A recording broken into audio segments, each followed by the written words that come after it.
Gracias, muy buenas tardes tengan todas y todos ustedes. Es un gusto nuevamente encontrarnos en este curso. Hoy vamos a platicar un poco acerca de los derechos fundamentales y la construcción, sobre todo desde el punto de vista de lo que es la lógica, y es decir, desde el formalismo de la construcción de un derecho fundamental y sus contenidos.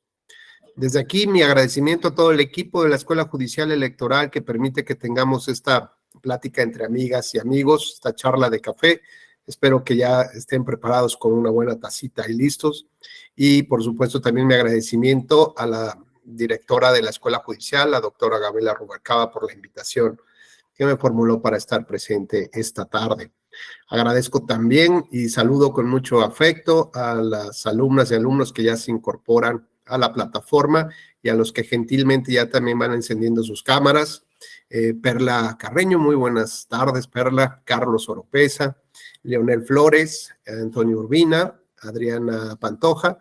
Muchas gracias, Piedad Chuc. Bueno, pues muchas gracias por acompañarnos esta tarde. Recordarles que esta es una plática entre amigos, así que en el momento que sientan ustedes la inquietud o algún cuestionamiento que quieran formular a su servidor o al conjunto de compañeras y compañeros, sean bienvenidas, por favor, bienvenidos todos. Y pues sin mayores preámbulos, iniciamos un poquito acerca de esta plática sobre los derechos fundamentales. Por principio de cuentas, me parece relevante hacer unos señalamientos, ¿no? Hablar de estos derechos fundamentales a veces nos recuerda también la parte de los derechos humanos. Y si bien estos derechos humanos tienen un reconocimiento, digamos, internacional, los derechos fundamentales, pues en ocasiones están regulados por un contexto jurídico, político, un contexto incluso cultural en nuestras constituciones. Entonces, si bien es cierto que hay digamos, una confusión o una pequeña disquisición entre lo que es los derechos humanos y los derechos fundamentales, pues habrá que dejarla como a un lado. No es el tema que hoy nos ocupa, la parte teórica de su denominación, sino más bien lo que nos interesa es conocer sobre su estructura, y de esta estructura nos interesaría mucho saber si hoy en día tenemos, digamos, como esta legitimidad que garantiza en diversas autoridades, que nos da las garantías necesarias justamente para poder confrontar aquello que está en declaraciones universales o que está en nuestras constituciones con la realidad. Y a partir entonces de este encuentro, de este, digamos, golpe que podría recibir, darnos cuenta que no necesariamente hay un respeto justo a estos derechos fundamentales, ni sobre todo a su crecimiento o a su protección, entonces nos ubica ya en un plano, pues, de un análisis de mayor rigor y de mayor preocupación para ello. Así que, bueno, pues iniciamos este estudio señalando que el artículo primero de la Declaración de los Derechos del Hombre y del Ciudadano de 1789 nos establece que todos los hombres, todas las personas tienen una base de igualdad en los derechos fundamentales, ¿no? No necesariamente en los derechos patrimoniales, en los cuales todos somos desiguales. La igualdad en los derechos fundamentales, que ya vimos, bueno, tienen esta parte de la universalidad, en el sentido puramente lógico, pues, porque estos son derechos atribuidos a todos. Es decir, que en un silogismo, como los derechos humanos son relacionados para las personas, pues todos aquellos que son personas tendrán este ejercicio, esta titularidad del derecho. Por lo tanto, debemos de considerar que todos los hombres, todas las personas, son titulares de derechos de libertad, de los derechos de prensa, de los derechos de salud, del derecho a la instrucción, etcétera. Todos los hombres, sin embargo, a veces vemos que esto no se corresponde con la realidad. Lo más importante, digamos, hasta aquí de esta primera reflexión es hacer un anclaje en el sentido de entender que los derechos fundamentales tienen una base y esta base es la igualdad. Y cuando esta igualdad la subimos a una norma jurídica, dicha norma, digamos, vigente, existente, se vuelve más efectiva, se vuelve más válida, llamémosle así, por la cantidad de derechos que están establecidos en la Constitución. Podríamos tener una Constitución muy rica, digamos, en la redacción, en el entendimiento de estos derechos fundamentales. ¿Y esto qué significa? Que a nivel normativo, o por lo menos en ese plano, podemos suponer que existe un esquema de igualdad muy fuerte. ¿Por qué? Porque hay un reconocimiento a esta universalidad de los derechos y dependiendo del número de derechos que son reconocidos, pues podríamos estimar justamente que una base normativa o en un plano normativo, una constitución justamente tiene estas características. Un segundo, por favor.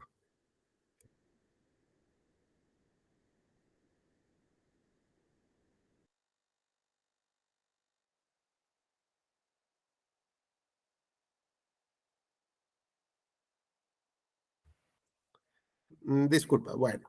Entonces decíamos que en esta base normativa o en este análisis normativo, una constitución tendría como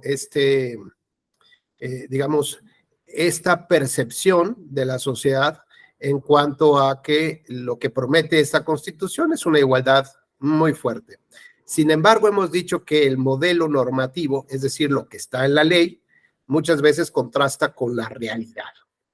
¿Esto qué significa? Que el derecho de las constituciones, los derechos fundamentales no son un reflejo de la realidad.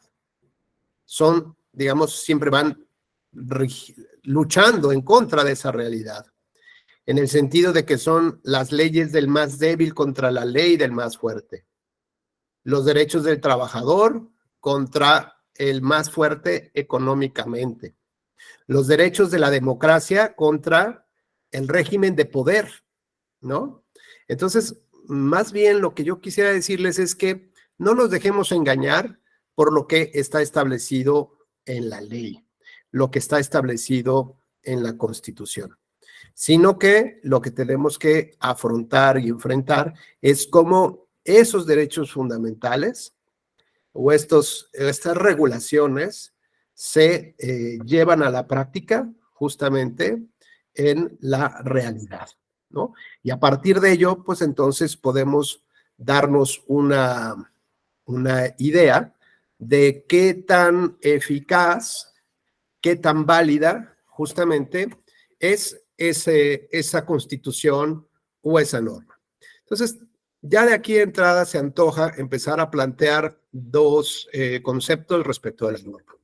La existencia de la norma en sí misma y la validez de la norma.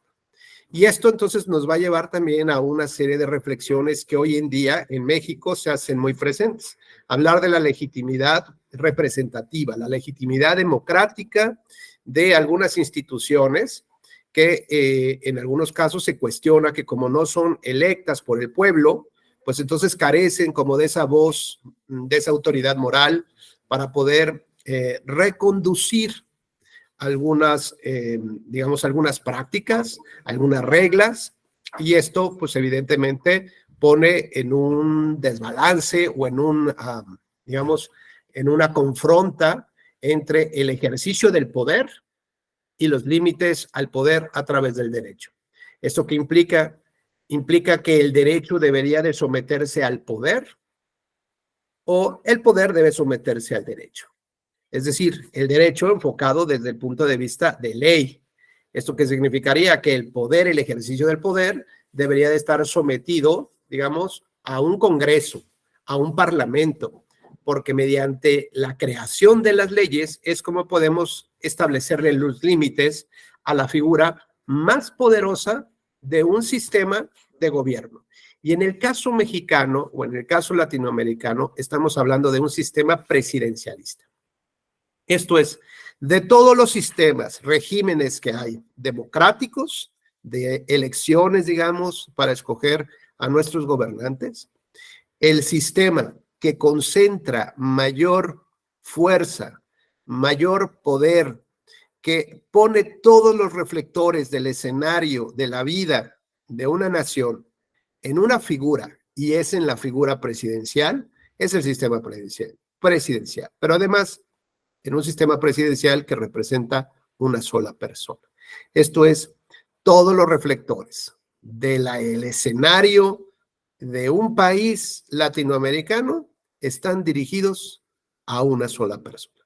Así que desde ese punto de vista debemos de entender la fuerza o el ejercicio del poder que puede ejercer justamente esa persona y el sometimiento que las instituciones y las personas pudieran presentarse. Es decir, esta es una fórmula, digamos, perfecta justamente para avanzar a otro estadio de toma de decisiones. Esto, bueno, pues nos lleva justamente a entender un poco estas teorías, por ejemplo, de Thomas Hobbes, si mal no recuerdo, en la cual señalaba o cuestionaba por qué el ciudadano, por qué la sociedad o el ser humano en un estado de naturaleza, ¿no? Un poco rupestre el tema, ¿no? Con nuestro caos, con nuestra anarquía en la que vivimos, que a veces se confunde con vivir en la Ciudad de México, por ejemplo, ¿no? Donde cada quien se estaciona donde quiere y cada quien hace lo que quiere y no hay, digamos, a pesar de que haya leyes, pues a veces no se sigue muy bien, ¿no? Entonces, a veces siento que esto es, hasta a propósito, dejan que los semáforos no funcionen, ¿no? Y que la anarquía y el caos encuentren su propio orden, ¿no? En este tema, la verdad, son cosas que a veces uno piensa cuando está desesperado en el tráfico, discúlpenme, como el día de hoy, ¿no?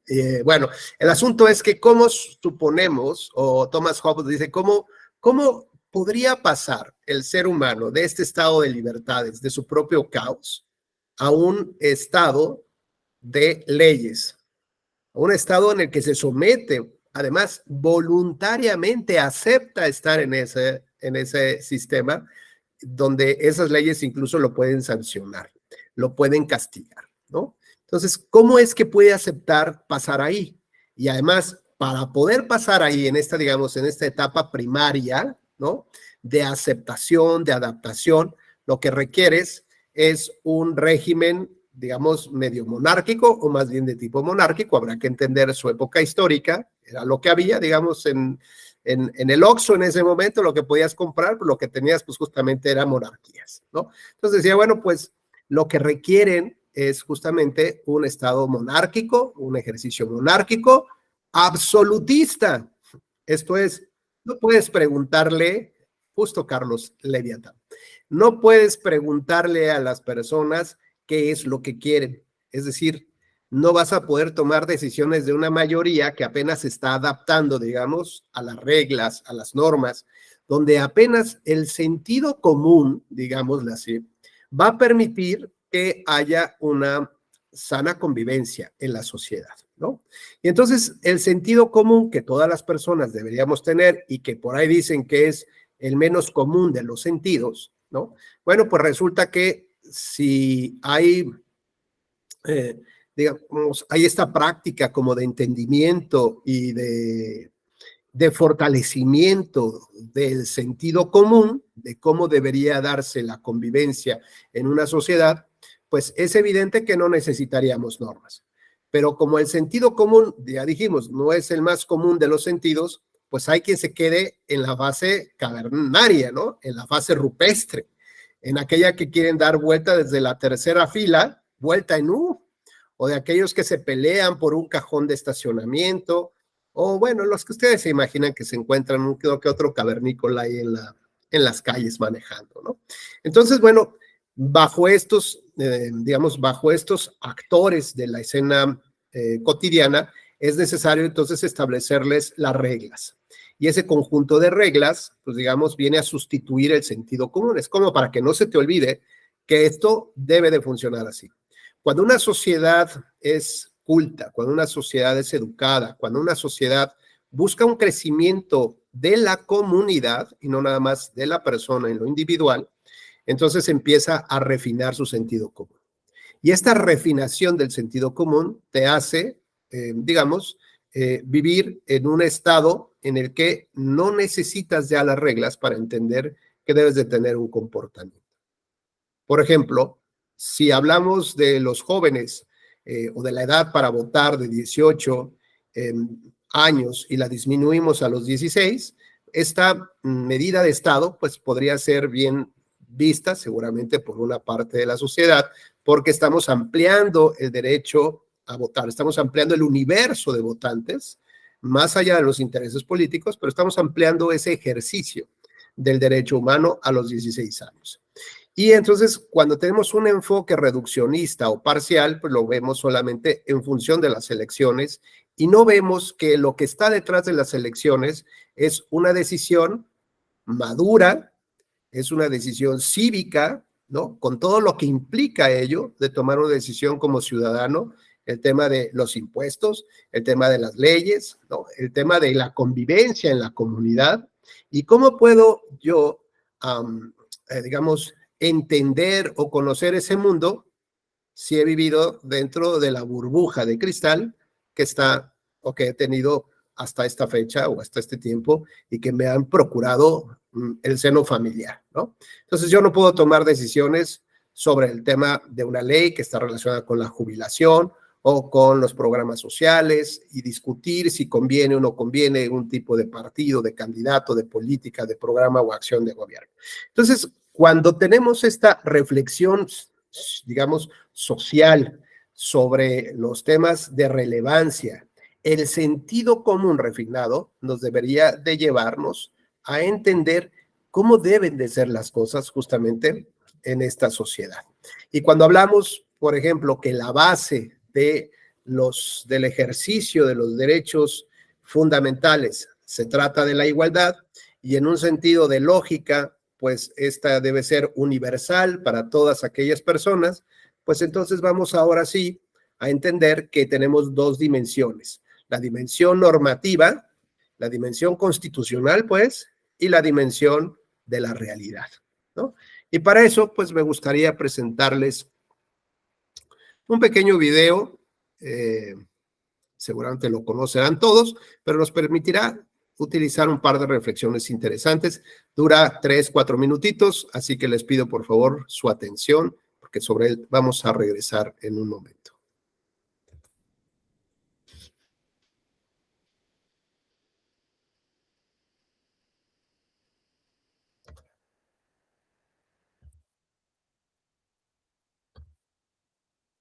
With you today in what will go down in history as the greatest demonstration for freedom in the history of our nation.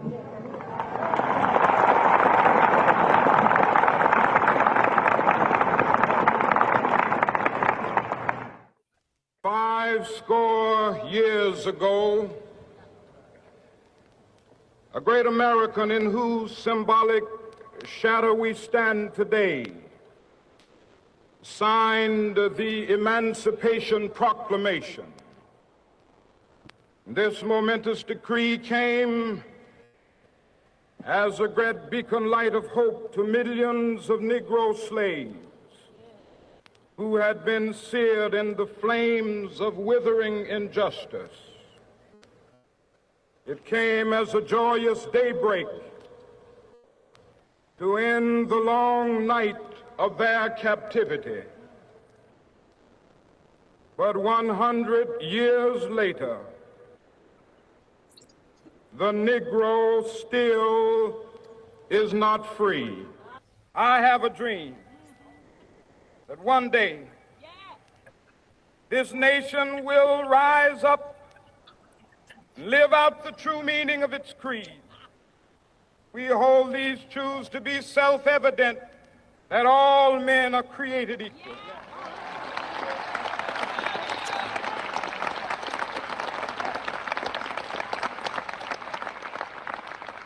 I have a dream that one day on the red hills of Georgia, sons of former slaves and the sons of former slave owners will be able to sit down together at the table of brotherhood. I have a dream that one day, even the state of Mississippi, a state sweltering with the heat of injustice, sweltering with the heat of oppression, will be transformed into an oasis of freedom and justice. I have a dream that my 4 little children will one day live in a nation where they will not be judged by the color of their skin, but by the content of their character. I have a dream today.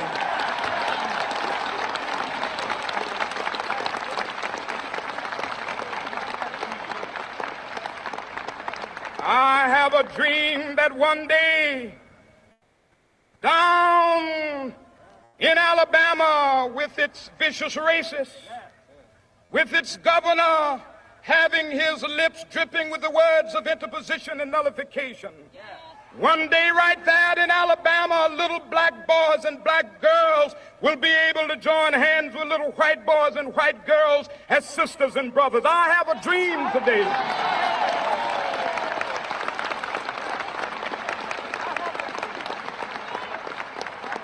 I have a dream that one day every valley shall be exalted, and every hill and mountain shall be made low. The rough places will be made plain, and the crooked places will be made straight. And the glory of the Lord shall be revealed, and all flesh shall see it together. This is our hope. This is a faith that I go back to the South with. With this faith, we will be able to hew out of the mountain of despair a stone of hope. With this faith, we will be able to transform the jangling discords of our nation into a beautiful symphony of brotherhood. With this faith, we will be able to work together, to pray together, to struggle together, to go to jail together, to stand up for freedom together, knowing that we will be free one day. This will be the day. This will be the day when all of God's children will be able to sing with new meaning, "My country, tears of thee. Sweet land of liberty, of thee I sing. Land where my fathers died, land of the pilgrim's pride. From every mountainside, let freedom ring. And if America is to be a great nation, this must become true. And so let freedom ring from the prodigious hilltops of New Hampshire. Let freedom ring from the mighty mountains of New York. Let freedom ring from the heightening Alleghenies of Pennsylvania. Let freedom ring from the snow-capped Rockies of Colorado. Let freedom ring from the curvaceous slopes of California. But not only that, let freedom ring from Stone Mountain of Georgia. Let freedom ring from Lookout Mountain of Tennessee. Let freedom ring from every hill and molehill of Mississippi, from every mountainside. Let freedom ring, and when this happens,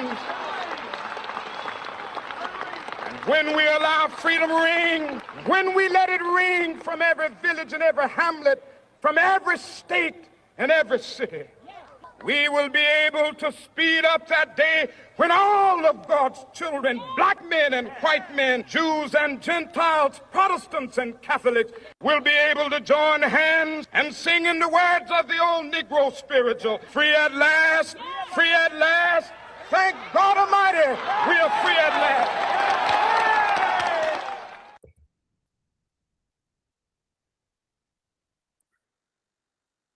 Muy bien, bueno, pues este video de Martin Luther King, más allá de lo que para nosotros puede representar, esto es un claro ejemplo entre, digamos, lo que ha sucedido con el poder absoluto, el ejercicio del poder absoluto y su lucha o el intento de una lucha constante por someterlo al derecho. Una constitución podría estar repleta de reconocimientos a los derechos fundamentales, ¿no? Y con esto, digamos, empezaría un sometimiento del poder justamente hacia el derecho. Sin embargo, los constitucionalistas consideran incluso que esta parte le faltaría un match, le faltaría un cierre de pinza, y que Ferrajoli nos lo señala como el garantismo. Esto es el surgimiento de garantías que hagan justamente posible que esos derechos fundamentales se puedan respetar. Por ejemplo, el derecho a la vida, ¿no? Claro que todos lo priorizamos y consideramos que es uno de los derechos fundamentales del ser humano y que todos estamos conscientes de ello, ¿no? El sentido común y el sentido común refinado nos dirían que deberíamos de respetar justamente en una base de prioridades, principalmente este derecho. Sin embargo, no es suficiente que esté reconocido en la Constitución. Se necesitará el desarrollo legislativo justamente para que esto tenga cierta eficacia, que la norma tenga cierta validez, no solamente de validez en cuanto a su existencia, de un procedimiento legislativo que reformó la Constitución, sino necesitamos de normas que establezcan las obligaciones del Estado justamente para darle sentido a ese derecho humano. Y en el caso concreto necesitaremos la labor del legislativo para establecer las reglas que castigarán el homicidio y sobre todo cómo someter a estas personas, ¿no? Para poderlas llevar, digamos, a una resolución judicial, a una conclusión en la cual eso genere un castigo, ¿no? Entonces tenemos un enfoque del derecho del castigo, es decir, una percepción de enseñanza del derecho, de cómo debemos de llevar a cabo justamente la aplicación e interpretación de las normas. En el discurso de Martin Luther King justamente nos habla de esta base de los derechos fundamentales a partir de la igualdad. Si alguien, por favor, quiere hacer uso de la palabra y hacer algún comentario sobre este video, pues las reacciones que de manera natural nos provoca, las reflexiones, en fin, adelante, lo que ustedes quieran sumar aquí a la discusión. Por favor, sean bienvenidas y bienvenidos.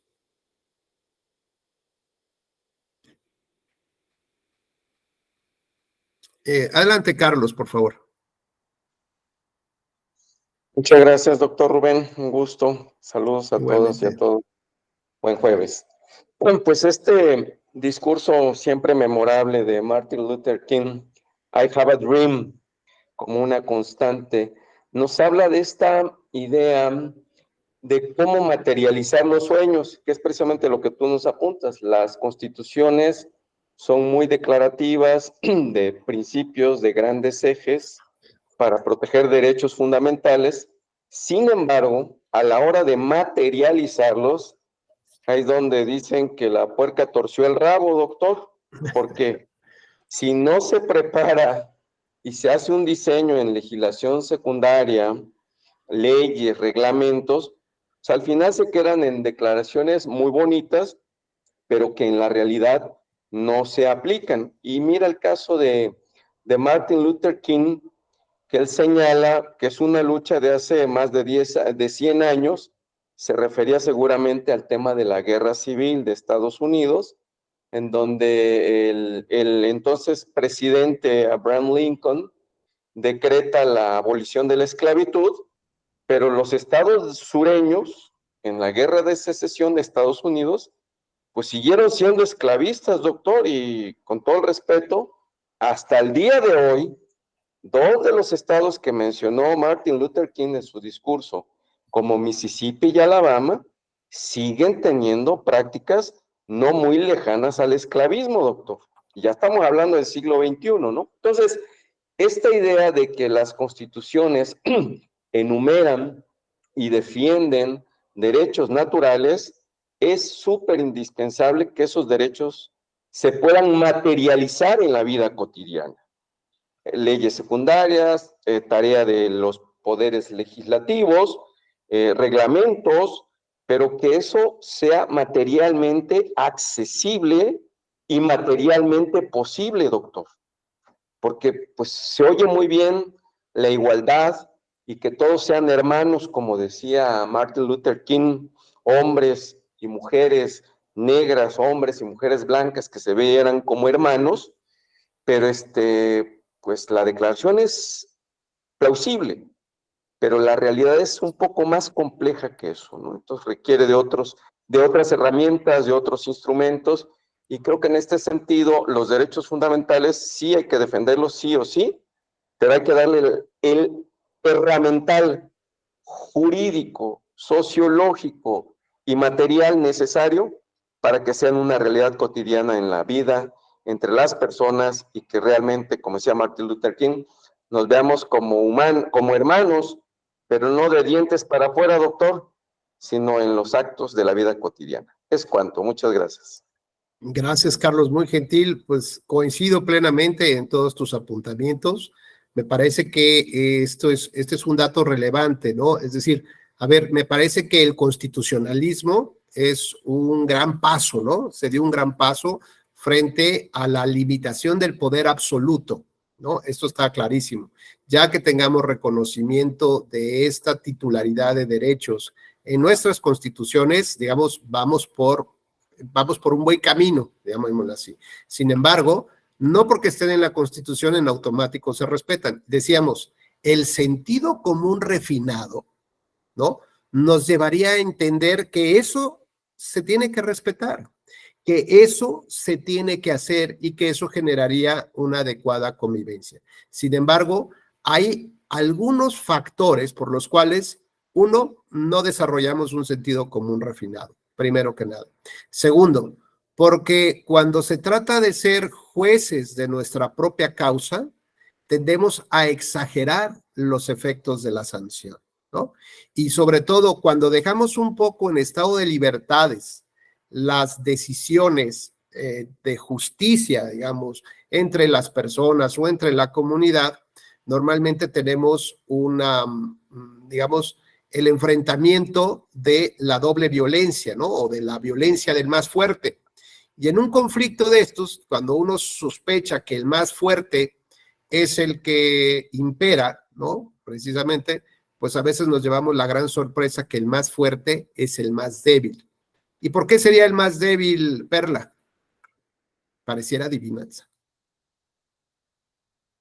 ¿Qué es lo que hace que el más débil se convierta en el más fuerte?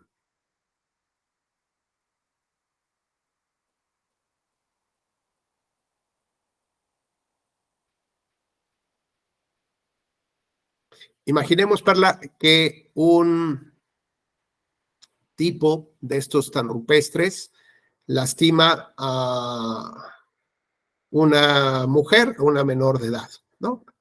Indefensa, etcétera, etcétera. Y la lastima.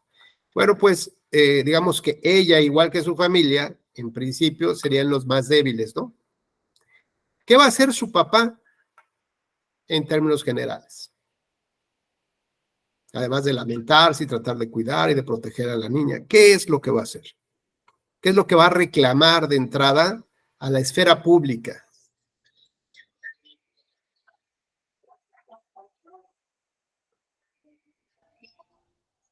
No sé si me escuchas. Sí, perdón, adelante. Bien. Pues de entrada, supongo que a la esfera pública tendría que reclamársele un sistema de prevención de estas situaciones. Y en el caso de, como usted lo plantea, que ya se hubiese dado, lo primero que va a solicitar es el auxilio para el castigo a la persona responsable de la acción. Claro. Y luego, en consecuencia, la reparación. Perdón. Sí, adelante, por favor. Continúa. En consecuencia, la reparación de los daños que recibió la menor. Claro, y en ese mundo ideal del deber ser, se topa con una realidad que dice Carlos que es espantosa. Para empezar, no sabe a dónde tiene que presentar una denuncia. Cuando llega al lugar, es un lugar espantoso. Se burlan de él, ¿no? Nadie le toma su declaración, lo citan al día siguiente. Tiene que llevar a la víctima que va a tener que declarar 15 o 16 veces y la van a revictimizar para el deleite de las autoridades de saber qué es lo que le hicieron, cómo le hicieron, incluso si hasta lo llegó a disfrutar o no, ¿no? Alguna cosa así. y que cuando entiende que ya la justicia está operando, ¿no? Pues lleva tiempo sin que detengan a esta persona, sin que haya órdenes de aprehensión, sin que haya investigación seria, ¿no? En términos generales. Eso es a lo que se enfrenta o nos enfrentamos en esa cruda realidad que nos dice Carlos. Así que, ¿qué es lo que hace ese papá?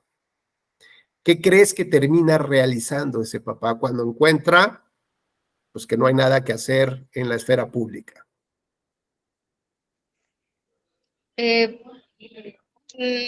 Accede a tomar justicia por su propia mano.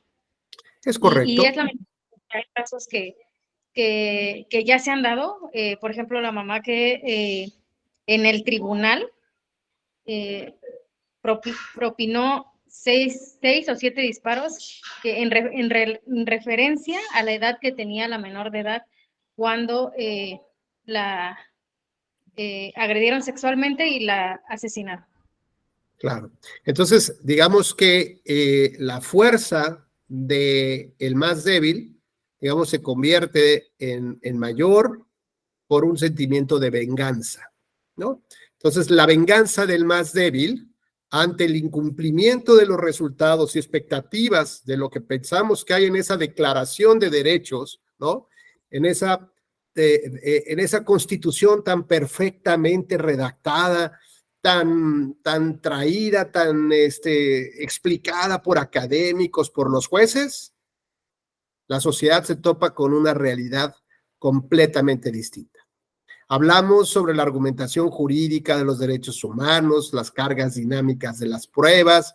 Yo he estado hablando constantemente sobre los estándares probatorios, sobre tantas cosas que debería de ser a nivel local, que tristemente lo podemos encontrar solamente en algunos tribunales internacionales, y esto después de que pase muchísimo tiempo. Así que cuando planteamos esta dicotomía entre una realidad que está en la Constitución que no corresponde más que a una visión normativa de la misma, confronta a todas luces justamente nuestra realidad. Y esto es evidente porque, digamos, muchas de los índices de estudio, de análisis internacionales, miden justamente a el plano normativo. Es decir, desde un escritorio ven cómo está redactada la Constitución, cuál es el conjunto de derechos fundamentales, cómo están reglamentados, etcétera, etcétera. Sin embargo, esto que está en la Constitución no es un reflejo de la realidad. Por lo tanto, los derechos fundamentales en realidad van en contra de lo que es la propia realidad. Es decir, la normativización, la positivización de estos reconocimientos de titularidad del ejercicio de derechos fundamentales tiene que ser evidentemente contrastada con la realidad. Y decía Carlos, al final de cuentas, ¿quién va a garantizar que se cumpla lo que está en la Constitución y lo que nuestra amiga Perla nos ha referido? El deber ser, ¿no? La reparación integral del daño, la atención psicológica, la atención a las víctimas, y tristemente no lo encontramos en ningún lugar del país, y hay otros, todavía más, donde se empeñan en demostrar una realidad todavía más lacerante para la propia sociedad.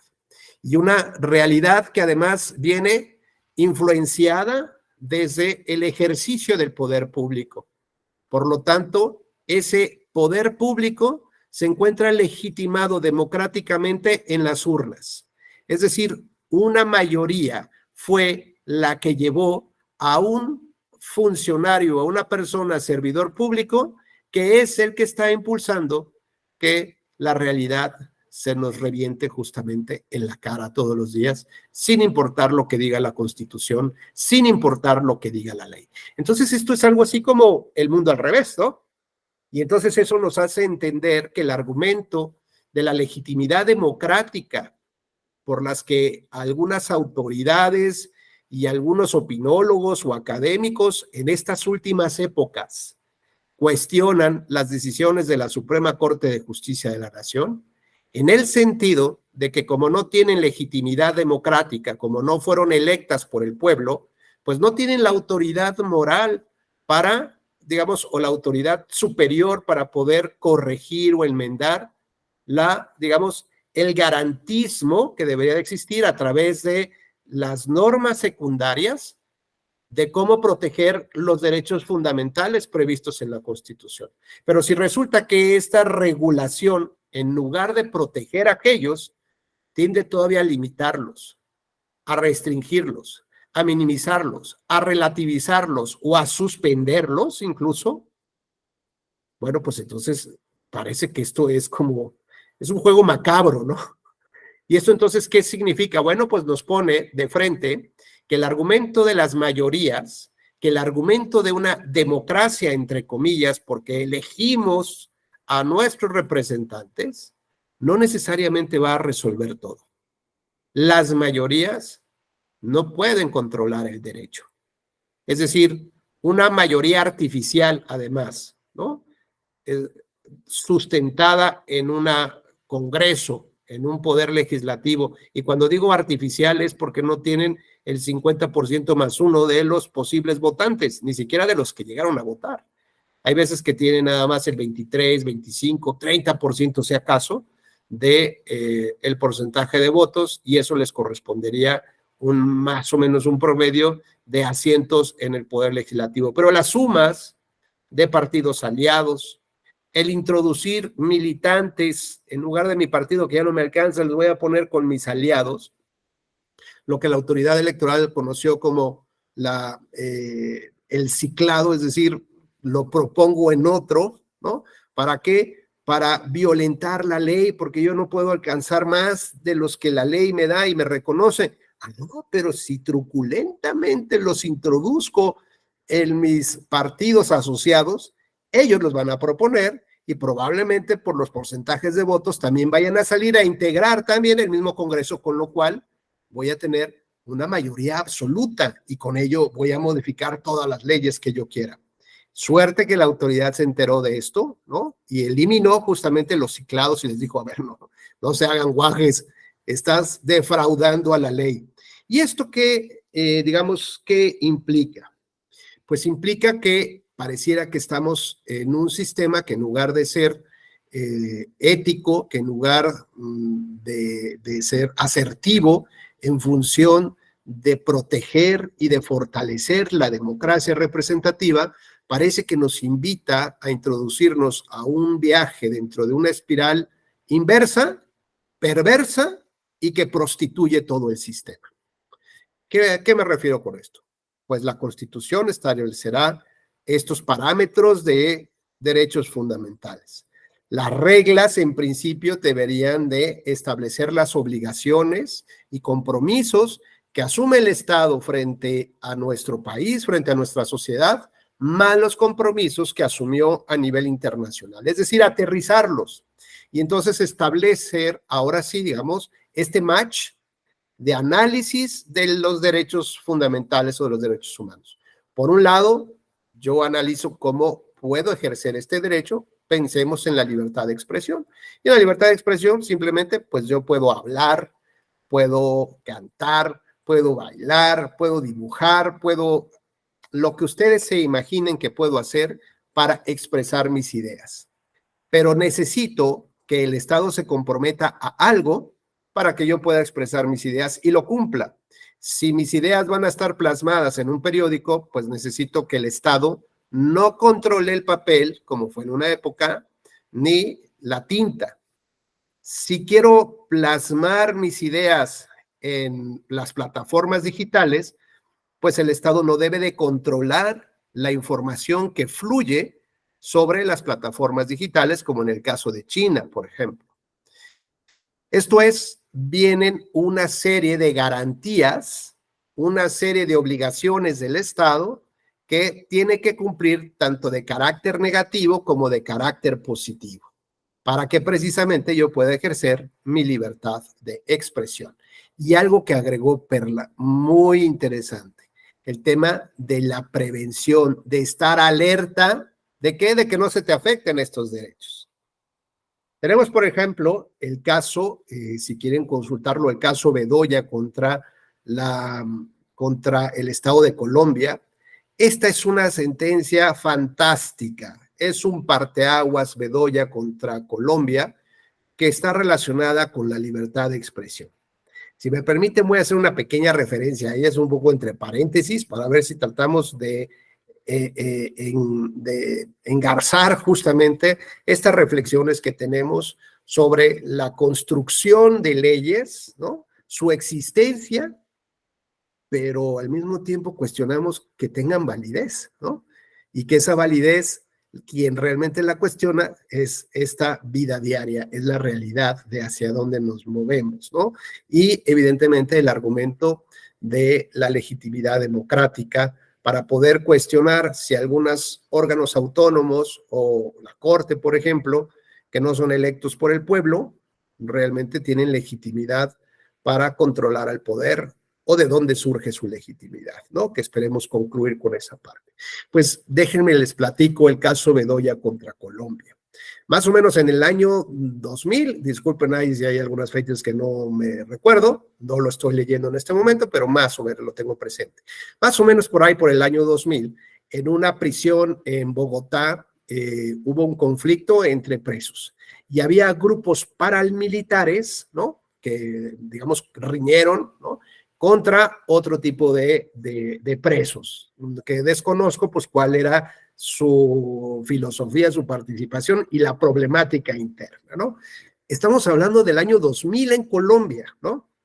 Todavía estamos hablando de las FARC, estamos hablando de grupos paramilitares impulsados desde el propio gobierno, ¿no? ¿Para qué? Pues para luchar en contra de los cárteles de la droga, por ejemplo. Bueno, su propia política y su propia historia de Colombia, habrá que hacer un análisis contextual de lo que pasaba en el año 2000. Bueno, pues resulta que una periodista, justo de este apellido Bedoya, empezó a reportear este tema y lo empezó a reportear, digamos, desde un punto de vista de crítica y de crítica a la política y a las decisiones de Estado de fomentar a grupos paramilitares, ¿no? Es decir, ¿cuál era el papel real de los paramilitares si es que tenías a los militares, ¿no? Era, digamos, como el trabajo sucio de la milicia, ¿no?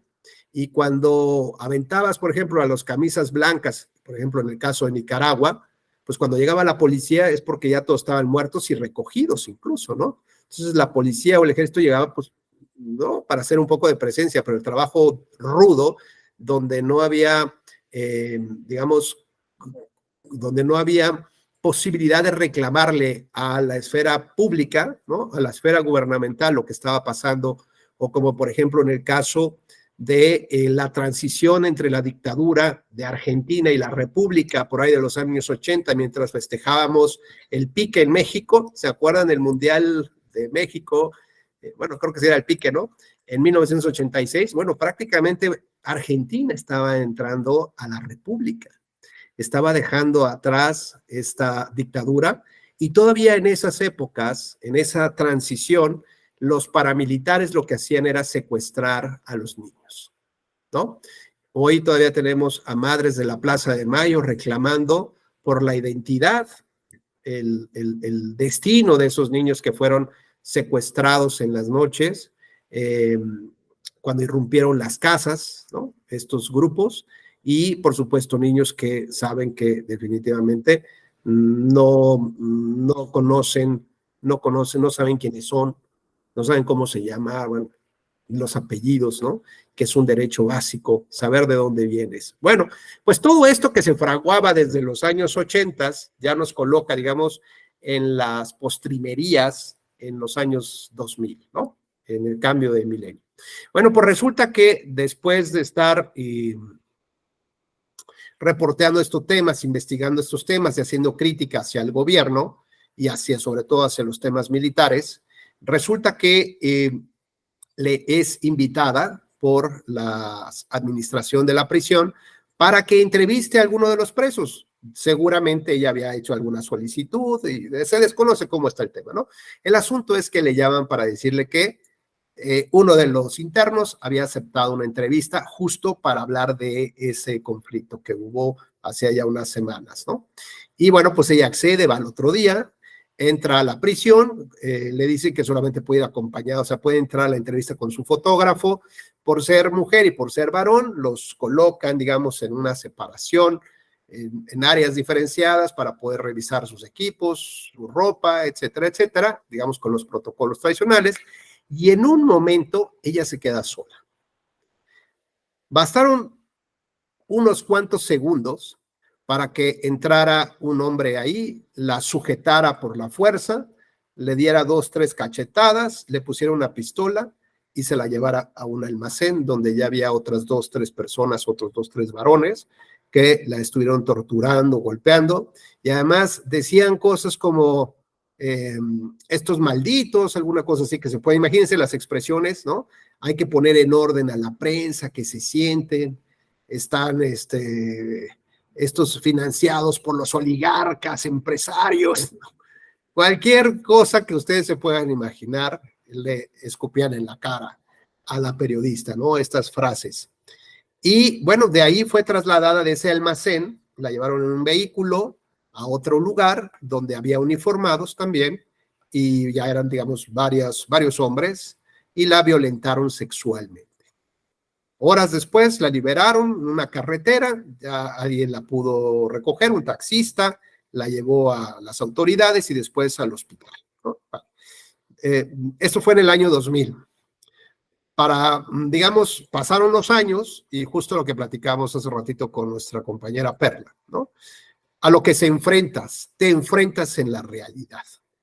Además, una realidad que está dominada por el poder militar, por el poder gubernamental, por aquel que no quiere que se digan cosas, por aquel que no quiere transparencia, por aquel que no quiere rendir cuentas, por aquel que no quiere que se sepa lo que hizo, ¿no? Por aquel que no quiere un sistema anticorrupción. Bueno, contra eso se enfrentó la periodista. 16 declaraciones tuvo que dar, ¿no? En la cadena impugnativa que se abrió a partir de la denuncia. La denuncia solamente contenía, entre otros, 2 tipos de conductas delictivas. Una era por el secuestro y la otra era por la violación sexual, ¿no? No la tortura, no, principalmente esas 2 conductas, digo, más allá de lo que hubiera extra, pero sobre esas 2 se fueron. Más o menos entre 13 y 14 años después, ¿no? Donde ella tuvo que conseguir pruebas, no sé, darse a la tarea de investigar absolutamente todo, aportar la fiscalía nunca le hizo caso. Bueno, 14 años después, una organización civil internacional de defensa de periodistas, ¿no? Toma su caso y lo eleva a la Comisión Interamericana de Derechos Humanos en el 2014. Pasaron todavía 5 años más para que la Comisión Interamericana llevara este asunto a la Corte Interamericana de Derechos Humanos. 2019, 19 años tuvieron que pasar para que hubiera un acceso real a la justicia. Ahora bien, en este año más o menos por el año 13-14, se condenó a 2 personas, por ahí de los 11 y 40 años de prisión, sean culpables, no sean culpables, eran los autores intelectuales, autores materiales, o eran los chivos expiatorios, pues a esos 2, pero ese dato ahorita es irrelevante. Bueno, pues, ¿qué sucede digamos, cuando el asunto se abre el contencioso en la Corte Interamericana de Derechos Humanos? Bueno, lo primero que nada, lo que hemos platicado tantas veces por conducta de mi persona, es cambiar el modelo de justicia. Y el modelo de justicia me dice, primero que nada, que el culpable o quienes son los culpables, que esperen tantito, ¿no? Que sigan ahí sentados y ahorita los llamamos cuando toque su turno. Lo prioritario es observar el derecho humano que fue violentado. Entonces, en esta violentación a la salud, la integridad física, la sexualidad, la vida y todo lo que ustedes consideren, ¿no? Que, digamos, había pruebas contundentes de ello, pues también había una serie de violaciones a lo que Carlos nos decía, a las garantías judiciales, ¿no? No bastaba con que en la Constitución estuviera el respeto a todos estos derechos o el reconocimiento a todos estos derechos y las obligaciones de Estado para garantizar su ejercicio, para maximizarlos, para interpretarlos pro homine y ser progresistas en función de esto. No basta que esté el artículo primero constitucional de nuestra Constitución mexicana. Se requiere este desarrollo legislativo para establecer los cómo vas a garantizar lo que dice la Constitución. Y cuando los cómo están mal redactados, cuando los cómo tienen lagunas, cuando los cómo tienen antinomias o cuando los cómo a propósito se redactan para no respetar lo de arriba, pues entonces digamos que es esta espiral perversa, invertida, ¿no? Que nos llevará, sabe Dios a dónde. Bueno, pues resulta que en estas violaciones a las garantías judiciales, al debido proceso legal, a tener una investigación seria y profesional por parte de las policías o fiscalías, a tener, digamos, esta visión de derechos humanos de los jueces, en fin, todas las garantías judiciales, todo lo que implicó la violación del acceso a la justicia, hubo un dato relevante. ¿Qué había de fondo, estimado Francisco Javier Rodríguez? ¿Qué crees que había de fondo a pesar de, digamos, la violación física que recibió en su esfera individual la periodista? ¿Había algo más o ahí crees que sea suficiente quedarnos? ¿Había un mensaje implícito aquí?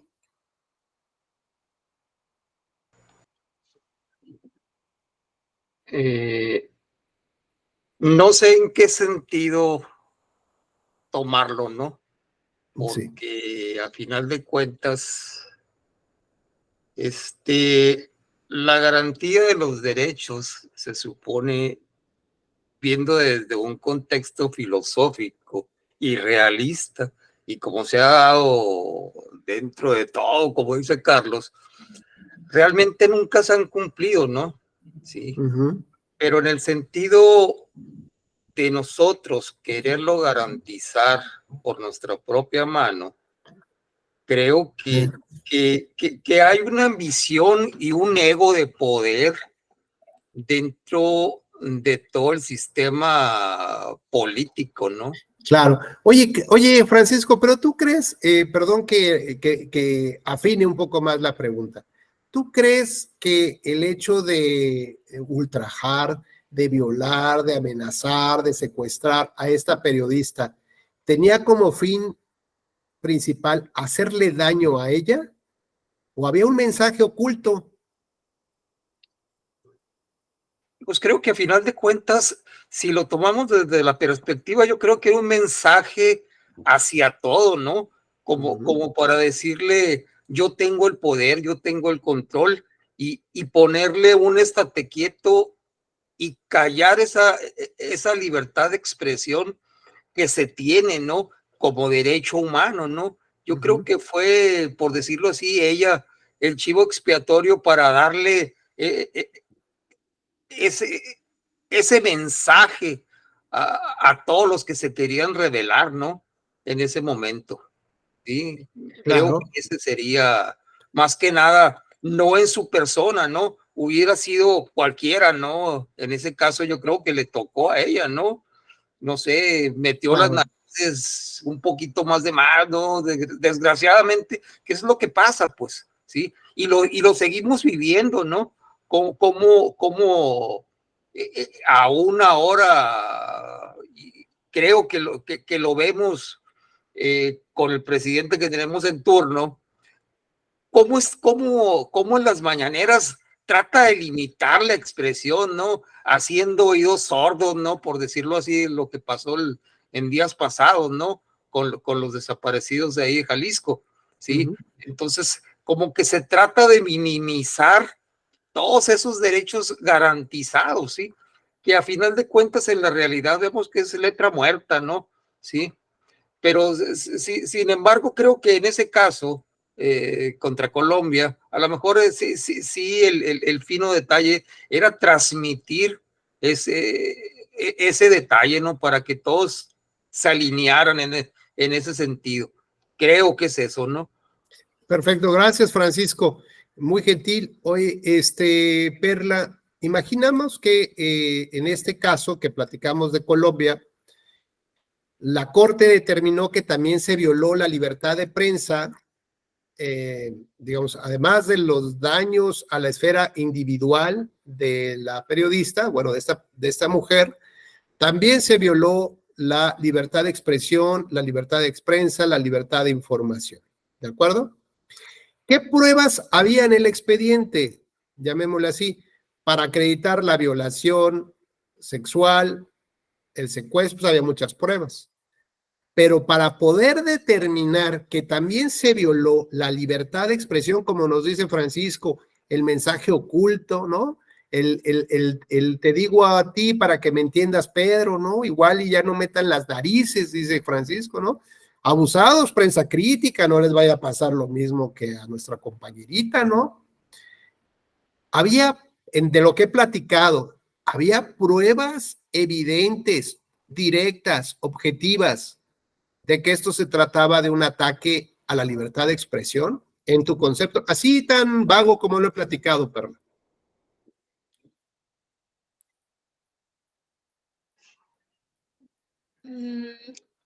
A mi parecer, Sería tu parecer, la verdad, lo que son las cosas. Hay pruebas. yo creo que sí tenía, no había, entiendo como tal, una prueba directa del el vínculo, pues, o para realizar el enlace de la teoría del caso en ese sentido. Exacto. Pero sabemos, ¿no? Comúnmente que cómo operan este tipo de grupo. ¿No?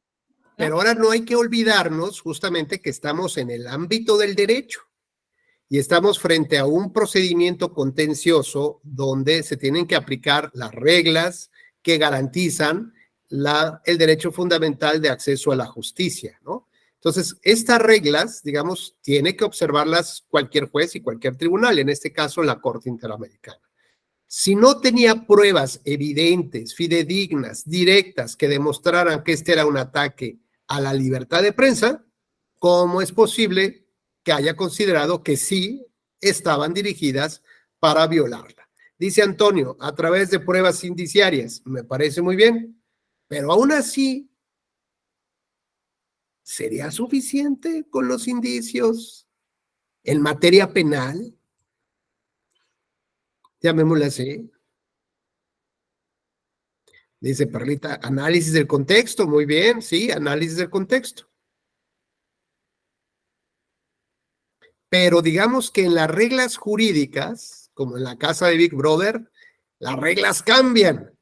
Y las reglas cambian en función de cómo vemos la justicia tradicional y cómo la vemos cuando se trata de buscar si se violó un derecho humano o no, ¿de acuerdo? En la justicia tradicional, lo prioritario es ver si hay un culpable, ¿no? Y ese culpable debe de tener, o ese posible culpable, debe de garantizársele la presunción de inocencia. Es decir, en el expediente se tiene que derrotar esta presunción que es muy alta, muy fuerte, ¿no? Está vitaminada ese ejercicio todos los días. ¿Qué tipo de prueba tengo que presentar en el expediente para derrotar justamente, como si fuera un juego de vencidas, ¿no? ¿Qué tipo de prueba va a vencer la presunción de inocencia? Pues todas las posibles evidencias sumadas con los indicios que le provoquen la convicción al juez, que utiliza un estándar probatorio alto, muy alto para derrotar la presunción de inocencia, para decir si es culpable te vas a la cárcel, ¿no? Entonces, como dijimos de entrada, en el caso de un juez que analiza la supuesta violación a un derecho humano, toma al posible responsable y lo coloca en una salita adjunta. Y dice, sírvanle unas galletitas, una agüita, que le llegará su turno. Porque para mí lo prioritario es observar si se violó o no el derecho humano. Y entonces el estándar probatorio alto que me exige la materia penal para castigar a una persona, aquí lo voy a cambiar. El estándar probatorio es uno flexible, que justo como dice nuestro compañero Antonio, a través de la prueba de indicios, ¿no? Puedo considerar si se violó el derecho, digamos, o la libertad de expresión, la libertad de información de una periodista. Es decir, ese mensaje siciliano implícito que tenía este maltrato a la periodista, ¿no? Y como dice Perla, muy bien, un tema bien relevante en el análisis del contexto, porque no puedo aislar el caso, ¿no? Completamente sin ver qué es lo que estaba pasando a su alrededor. Y entonces justo puedo entender la violación dentro de ese contexto histórico, político, cultural, del momento, ¿no? De lo que estaba pasando en la política, que había cierta posibilidad de liberar, ¿no? De emitir leyes del perdón, leyes de punto cero, leyes de la concordia, leyes que la propia Corte Interamericana determinó que eran inconvencionales, como las de Perú, las de Argentina, las de Chile, las de El Salvador. Es decir, olvidémonos ya de eso, ya no castiguemos a nadie y démosle la vuelta a la página. Fox también lo quiso hacer, perdonando también, ¿no? Ya como diciendo, ya no nos vamos a meter en bronca, lo que pasó, pasó, ¿no? Y ya el narcotráfico, la guerra, ya pasó, ya, no va a haber broncas, empezamos un nuevo inicio, una página 1, y nos olvidamos de todos. De verdad que, pues, pocos tienen asesorías en materia internacional, y pues se ve que nadie le había dicho, oiga, presidente, es una barbaridad, acaban de resolver la de Chile, y dijeron que era inconvencional, simplemente por un derecho humano que se llama el derecho a conocer la verdad, ¿no? Y están justamente todas esas personas que no saben dónde quedaron sus hijos, sus maridos, dónde están enterrados, qué pasó con los de Ayotzinapa, qué pasó con los chicos de Jalisco, en fin, tienen derecho a conocer la verdad y por lo tanto, desde una mayoría, ojo, desde una mayoría no puedes, debe haber cosas que no pueden ser resueltas por la mayoría, ni siquiera cuando hay una unanimidad en el Congreso, ni siquiera eso. ¿Por qué? Pues porque justamente hay un conjunto de derechos fundamentales que no pueden someterse a una restricción, a digamos, a una decisión de disminución de su ejercicio, de su relativización, solo porque le gusta a la mayoría, ¿no? Es decir, si la mayoría determina que para poder financiar unos proyectos turísticos padrísimos que tiene México, vamos a fomentar la trata de personas, la trata de mujeres en esta zona, ¿no? Pues para incentivar el comercio, el dinero. Oye, pero es que hay un fin legítimo del Estado, hay un argumento de legitimación democrática, ¿no? Lo sometemos a un referéndum incluso. Esa ley que permita por 6 meses o por un año el tráfico de personas o de niños. ¿Qué les parece? Y van a ver cómo nos vamos a hinchar de dinero, ¿no? Pues esas decisiones, aunque fueran en absoluto, ¿no? Que fueran por unanimidad de todos los diputados, los 500, porque además ahí sí van todos. Aunque fueran por unanimidad con todos los partidos políticos, hay cosas, hay temas que cuando le pegan a los derechos humanos, cuando le pegan a los derechos fundamentales, ni siquiera pueden ser limitados por un argumento de las mayorías democráticas. Y entonces nos coloca inmediatamente en cómo controlamos al poder.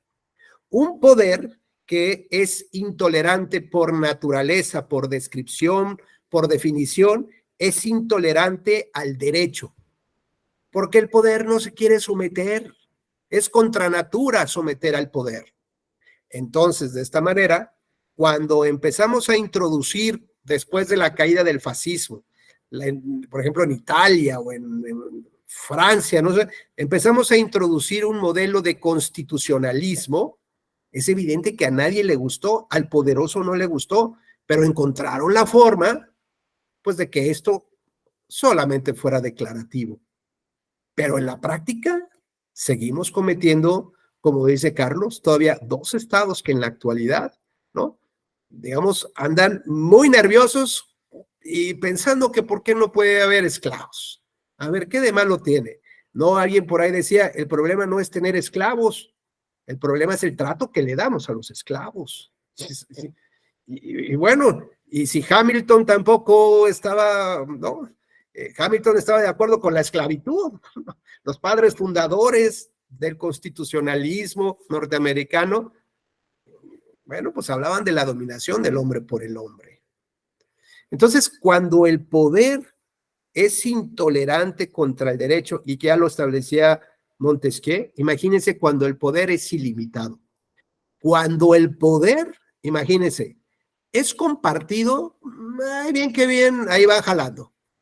Pero cuando hablamos de un sistema presidencial de estilo latinoamericano, ojo, sistema presidencialista de corte latinoamericano, donde todos creemos que una persona, una sola, es capaz de transformar mi realidad, mi historia, mi comunidad, una persona es mi líder moral, es mi líder espiritual, una persona, no dos, a fuerza tiene que ser una. ¿Qué tenemos en el chip aquí en el cerebro de los latinoamericanos que eso pensamos que sea posible? No lo sé, y la Corte tampoco lo entiende, ¿eh? Y se preocupa. Y lo que dice es, a ver, ubiquen ustedes, reflexionen por un segundo. Y yo lo he puesto con este ejercicio un poco reduccionista, por llamarle de alguna manera respetuosa a este ejercicio que hago, pero es como la fiesta de la quinceañera, donde todos los reflectores operan en función de hacer que una figura sea la protagonista, ¿no? Esa figura, y es unipersonal, no puede haber dos quinceañeras, la mamá no puede asumir otro rol, ni el papá, es la quinceañera, uno, y todo opera en función de consentirla, de darle lo que necesita. Ella tiene un poder prácticamente ilimitado en la fiesta, y si esa fiesta dura 6 años continuos, donde todo el sistema funciona para seguir alimentando el poder de esa figura, y esa figura no es un órgano colegiado, esa figura no es un proyecto de nación, esa figura es una persona. Imaginemos el poder ilimitado que tiene. En la medida que asumes ese poder, que te das cuenta que tienes ese poder, que puedes romper voluntades, que puedes hacer negocios con quien se te hinche la gana, puedes quitar y poner a tu antojo lo que tú quieras, porque además la gente se pone de carpeta, ¿no? Se tira al piso y te besa las botas. Cuando te das cuenta de que tu poder puede ser ilimitado porque lo disfrutas, lo ejerces, ¿te gustaría que alguien te controlara? ¿Que el derecho te controle? ¿Que el derecho te diga, no, no puedes? ¿Que un órgano autónomo te diga, pues dime en qué invertiste, dime por qué contrataste, dime a quién le diste? ¿Le gustará? Por supuesto que no. Así que el constitucionalismo, si bien sirvió para empezar a someter al poder supremo a las normas, lo cierto es que encontraron en las normas justamente cómo darle la vuelta, cómo no respetar esas declaraciones establecidas en la Constitución. Y de ahí que debamos de pensar o de reflexionar y asumir con mucho cuidado y mucha responsabilidad cuál es la fuerza vinculante que tiene una decisión de la mayoría. Sobre todo cuando esta mayoría está cooptada, ¿no?, por programas sociales, cuando esta mayoría está alejada de las decisiones de Estado, cuando esta mayoría ni siquiera quiere cumplir con el estándar mínimo de las obligaciones normativas, cuando esta mayoría no entiende un sentido común de cómo deberíamos de comportarnos en la comunidad, cuando esta mayoría, por supuesto, ni siquiera tiene un sentido común refinado. Y lo que hemos visto que desde el poder, desde la construcción de las normas que deberían, como dice Ferrajoli, de garantizar el ejercicio de estos derechos, están hechas para que no los alcances.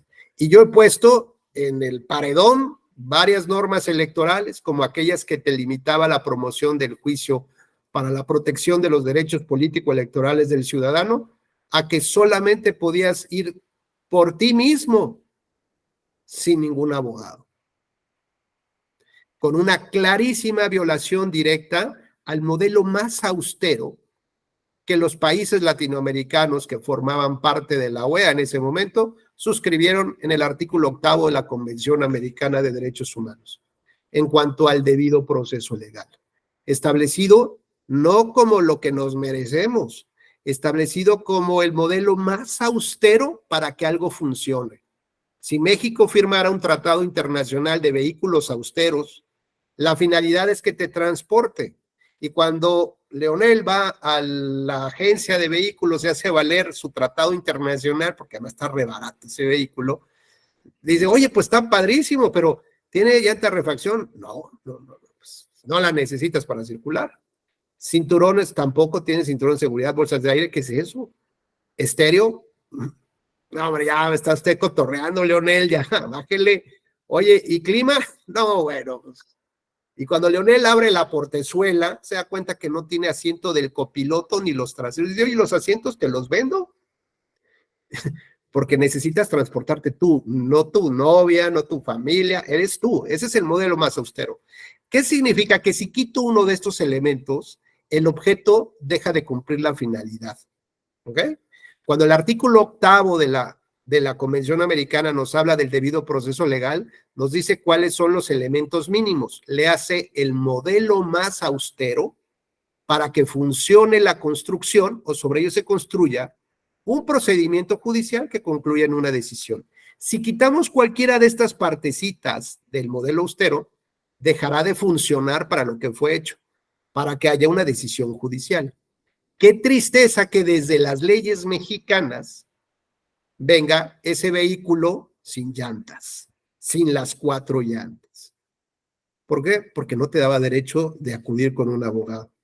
Qué tristeza que desde el modelo mexicano institucional de exportación internacional, que es nuestro sistema electoral mexicano y de justicia electoral, no podamos cumplir una pequeña partecita de ese modelo más austero, que es darle la posibilidad a una persona que va a ser que va a sufrir un menoscabo en el ejercicio de sus derechos político-electorales, la posibilidad de un defensor de oficio y que tenga una representación digna, de calidad, profesional y, como dice la Corte, adecuada. Porque el Estado mexicano, la esfera pública, no se ha ocupado de eso. No se ha ocupado ni siquiera de respetar el modelo más básico, más austero que deberíamos de tener. Y cuando Leonel va a un congreso internacional, ¿no?, de derechos humanos, se topa con un colega uruguayo, ¿no? Entonces, el colega uruguayo, ¿no?, le dice, oye, Leonel, fíjate que me acabo de estrenar un vehículo, ¿no? Hay un tratado internacional. Leonel, sí, claro, yo lo conozco, mi maestro me dijo de una clase, y yo también quise ver lo de mi carrito, ¿no? Y dice, ¿y qué tal están los tuyos? ¿No? Fíjense, mañoso Leonel, ¿no? Perdón que lo diga así, pero le avienta así como la pregunta, como a ver, ¿qué saco? ¿No? ¿Y qué tal? ¿Cómo ves?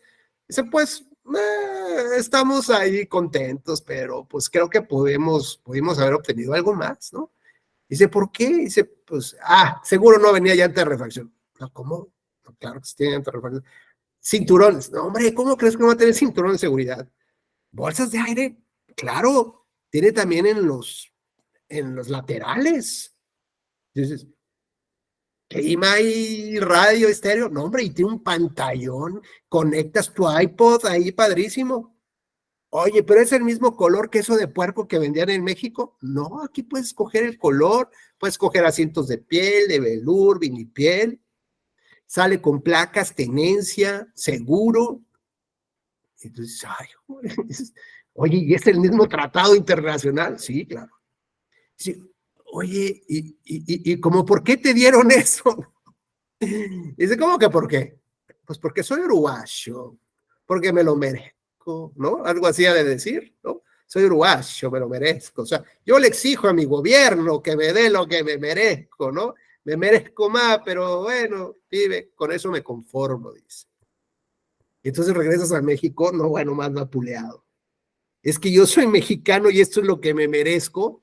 que me trate así de mi gobierno, que me dé una patada, que ni siquiera sea capaz de reconocerme lo más esencial, lo más básico. O sea, porque soy mexicano me tratas así. Qué malvado gobierno, qué malvada mayoría, dices. Yo creo que me merezco algo más. Y fíjense que cuando Dworkin y otros autores hablan acerca de cómo leer estas declaraciones que están en la Constitución, nos señalan, por ejemplo, que tiene que darse a veces una lectura moral, ¿no?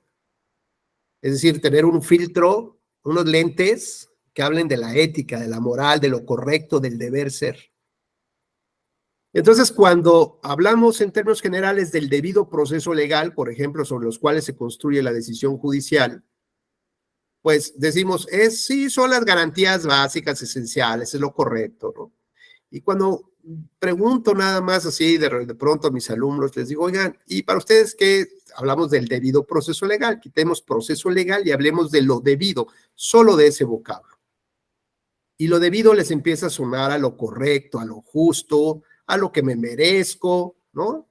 A lo que debería de ser, a ese deber ser, no a lo que es, sino a lo que debería de ser, a lo que creo que me merezco, a lo que es correcto. Entonces empezamos a ver que debemos de darle a veces una lectura moral a las normas jurídicas. Y esa lectura moral no dice que lo debido sea el modelo austero. Nos dice que lo debido es lo que me merezco, lo que es correcto en términos de lo que le doy yo a mi gobierno y lo que espero que mi gobierno me dé a mí. Y espero que me dé un modelo más padre que el uruguayo, ¿no, Leonel?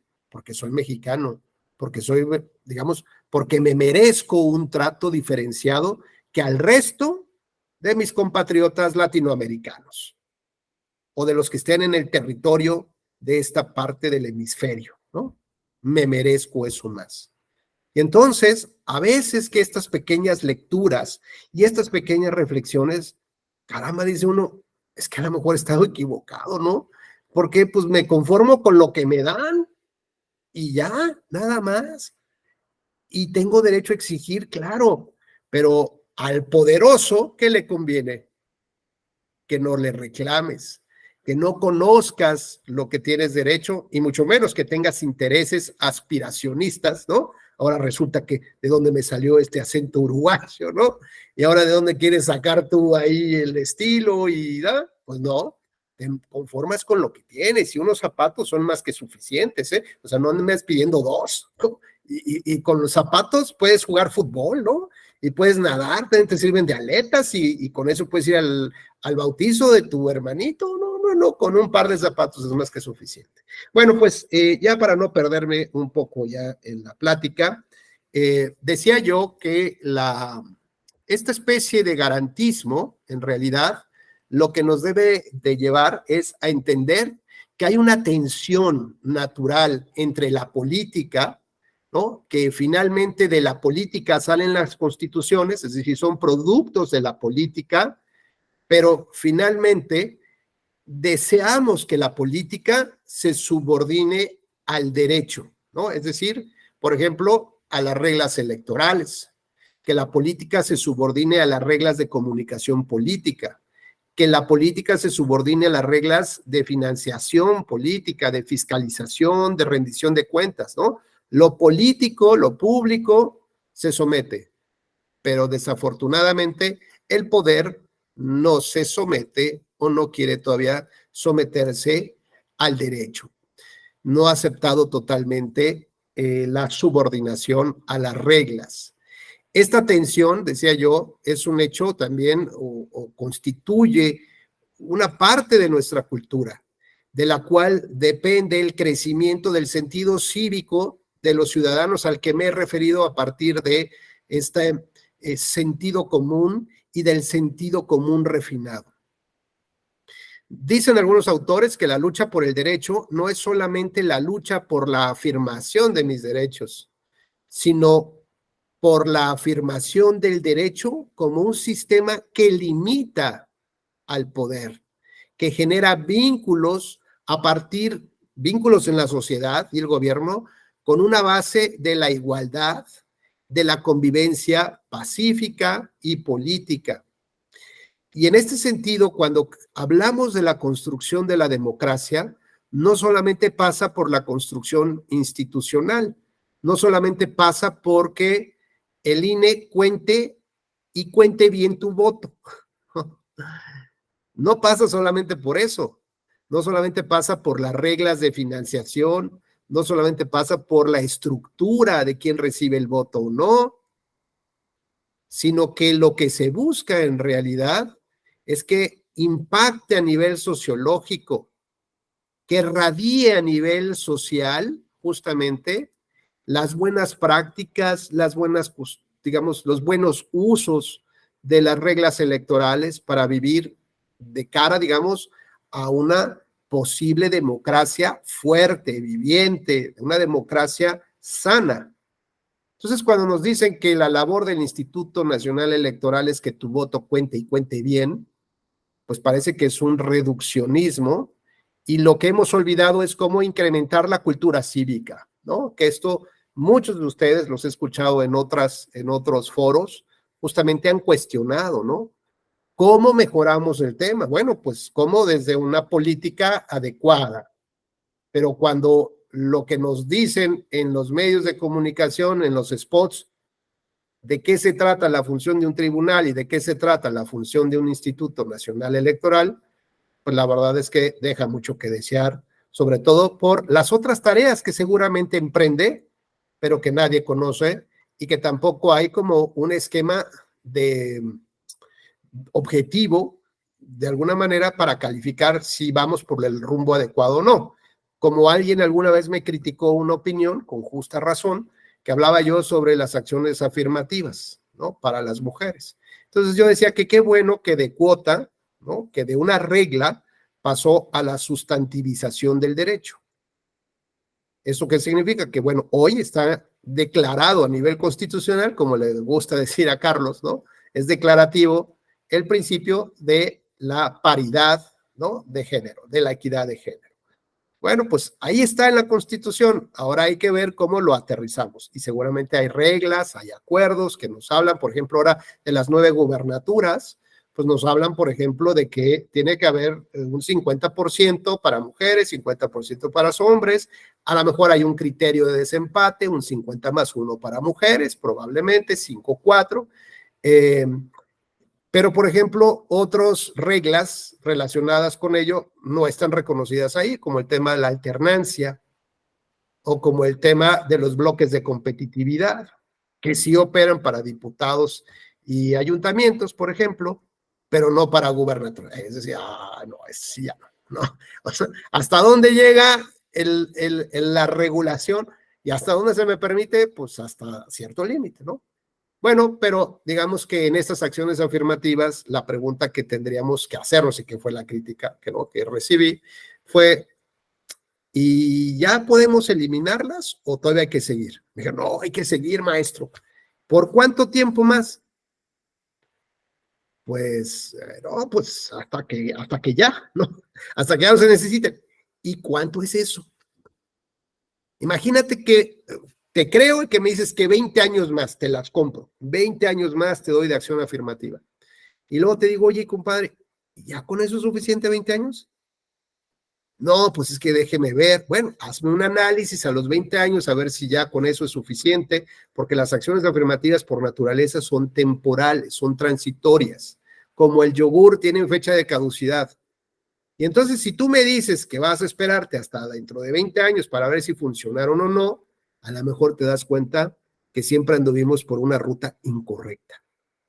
Y si me hubieras hecho caso y como parte de un plan maestro hubieras incluido una programación de evaluación medianamente objetiva, por lo menos, te darías cuenta que a lo mejor pues ya lo habíamos alcanzado desde el primer año, si ese era el objetivo, solamente tener gráficas que pudiéramos presumir, ¿no? En el mundo, que México tiene paridad en el Congreso, pero que cuando llegaron las mujeres a ser diputadas o ser gobernadoras se olvidaron del compromiso de género y siguieron atendiendo las indicaciones del machismo partidista de sus líderes, ¿no? Entonces, como que ¿de qué sirvió aventarnos todo un round de acciones afirmativas, de regulaciones? ¿Tuvieron éxito? Digamos, ¿cuál fue el legado de eso? ¿Números? ¿Una gráfica en un PowerPoint? Pues yo creo que pudiéramos haber hecho otro tipo de trabajo si es que lo hubiéramos hecho con mayor reflexión y no solamente como para generar impacto, ¿no? Oh, gran sentencia, oh, gran criterio, y que esto es materia de premios de la Suprema Corte de Justicia. Bueno, pues parece que hacemos cosas sin darnos cuenta realmente de cuál debería ser el rumbo, aunque reconozco los méritos que tienen estos criterios y bueno, pero pues hay que seguir avanzando en estos temas. Muy bien, pues finalmente, digamos, ya nos vamos acercando hacia la parte final y hablábamos de la lectura moral de la Constitución. Hablamos que, sobre todo, un grupo muy importante de autores y de académicos nos hablan de el neoconstitucionalismo, del metaconstitucionalismo, ¿no? De esta parte que no está en no aparece en las frases, visible en las expresiones de la Constitución, es decir, nos ponen como ejemplo el iceberg. El iceberg, lo que se alcanza a ver siempre es la punta, pero debajo del nivel de agua hay toda una montaña de valores, de principios, de ética, de reflexiones, de historia, de comunidad, de compromisos, de muchas cosas, del sentido común, de traiciones, de historias de amor, de sangre. Hay de todo en esa montaña. Y lo único que alcanzamos a ver justamente son las palabras que están impresas en un papel o ahora aparecen en la computadora. Pero que la labor del intérprete de la Constitución, justamente lo que tiene que hacer es un poco lo que nos decía Perla, el análisis del contexto, del momento cultural, ¿no? Del cómo ha ido evolucionando o involucionando la sociedad en términos de lo que antes era recognoscible como valores y principios, ¿no? O como esta moral generacional, la moral común, con todas las críticas, pero que finalmente de una u otra manera es lo que nos hace ser los seres humanos. Es como alguien que me dice que por qué el derecho humano a la dignidad afirmo que es el único que no puede disminuirse, relativizarse. ¿Por qué no? Dije, porque pues es que la dignidad es lo único que te hace, es como tu genoma del ser humano, te lo quitan y no sé en qué te vayas a convertir. Entonces, mejor yo quiero seguir siendo persona, ser humano, porque esa es mi identidad, la dignidad humana. En cuanto yo acepto un trato menor de lo que es la dignidad, pues no sé en qué me convierto. Cuando hablamos del comercio de personas, de la trata de personas, la reducimos a simples objetos, ¿no? Cuando hablamos de la moderna esclavitud, bueno, pues de qué hablamos, ¿no? Es como este absurdo de que el otro día yo veía en estas, ¿cómo se llama? Este fin de semana de oportunidades económicas, de compras, el Buen Fin, ¿no? El Buen Fin decía que podía sacar un celular de estos de gama alta hasta en 60 mensualidades. Pues esto parece a tienda de raya y la herencia se la voy a dejar ahí. Digo, la deuda se la voy a dejar a mis herederos, ¿no? En 60 mensualidades, de verdad, es una cosa que es un abuso, ya me parece, ¿no? De los temas poderosos o de los poderes económicos.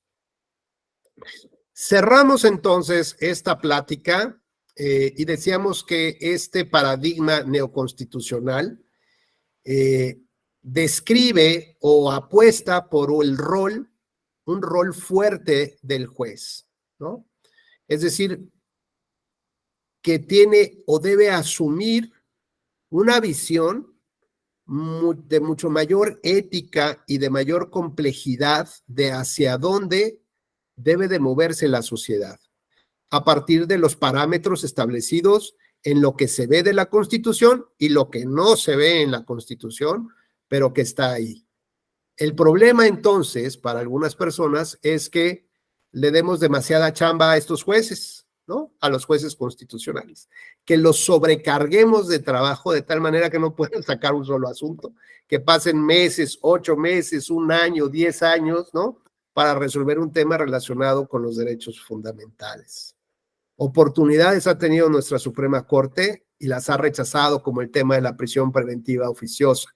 Tuvo que ser nuevamente la Corte Interamericana la que viniera a establecer los parámetros de interpretación de justamente lo que es la presunción de inocencia, la ponderación de las medidas que existen para garantizar que la persona que está sujeta a un proceso penal no evada la justicia, no, digamos, no amenace a las víctimas o a sus denunciantes, o no desaparezca el objeto de control del mismo delito, etcétera, etcétera, ¿no?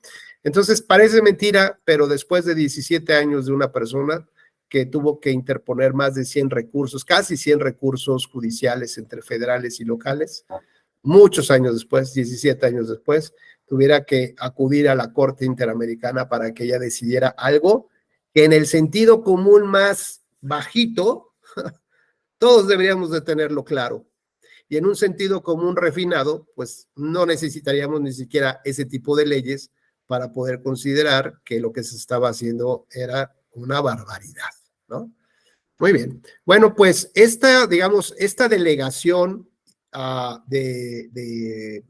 digamos, de chamba a los jueces y la apuesta por tener un juez mucho más fuerte, digamos, más despierto, más alerta a estos elementos del neoconstitucionalismo, por ejemplo, parece también difícil que pueda asumir toda esta carga, ¿no? Como tal. Y por lo tanto, sería como presumirlo, pero al mismo tiempo inundarlo en papeles sin que pueda cumplir justamente las expectativas o las finalidades que buscamos.